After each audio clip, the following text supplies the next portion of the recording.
Quand je suis arrivée, le bâtiment C n'était pas terminé. Donc, je l'ai vu terminer. Puis ensuite, il y a eu des déménagements. J'ai aidé. Quelques mois après, on m'a demandé d'aller avec les sœurs âgées, handicapées. À ce moment-là, j'étais surtout au service de ces sœurs, surtout pour les repas. Et puis, souvent, comme j'étais plus jeune, je roulais, c'est comme ça qu'on dit. Hein. Donc, je roulais les sœurs pour aller à la chapelle, à la tribune. Après, je les ramenais. Bon, le midi, c'était pareil, c'était aller-retour, c'était à leur service. Et le soir, je faisais admirer aux sœurs, dire « Regardez donc !» Alors, on avait des couchers de soleil merveilleux. Ce qu'on n'a plus maintenant. Moi, j'étais couturière, j'ai fait la couture, j'ai fait la laverie, j'ai fait la vaisselle, la cuisine. J'ai fait beaucoup de choses après. J'étais sacriste à un moment, j'ai aidé tout le monde. Les horaires ont changé aussi. Le matin à 6 heures, on se levait à 6 heures. Maintenant, c'est un petit peu plus tard.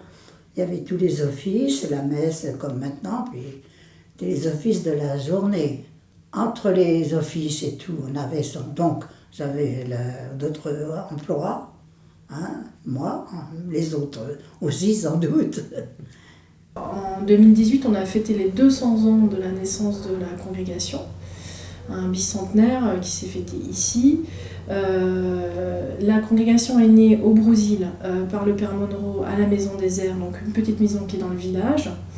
Le but étant pour le Père Monro d'offrir aux jeunes filles du village une éducation et de les former pour qu'elles aident à leur tour la population, notamment l'éducation des jeunes filles. Les sœurs ont toujours fait partie de la vie de la commune et ont toujours été dans l'aide, ont toujours travaillé, soit en tant qu'aide à domicile, infirmière, ou dans la scolarité, elles étaient directrices ou maîtresses d'école. On a des bâtiments qui commencent à dater. Hein. La chapelle a été...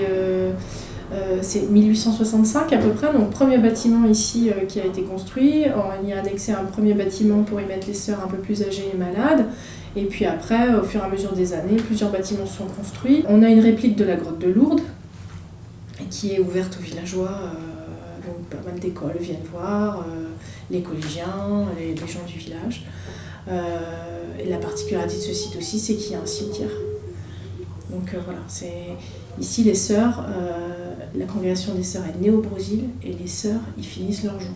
C'est très important ça. Quand j'avais 10 ans de moins, non, 5 ans de moins, eh bien, j'allais à travers les Brésil, parce qu'on passait par un tout petit chemin entre l'école libre, oui, et puis Gariou, tout ça, il y a un petit chemin.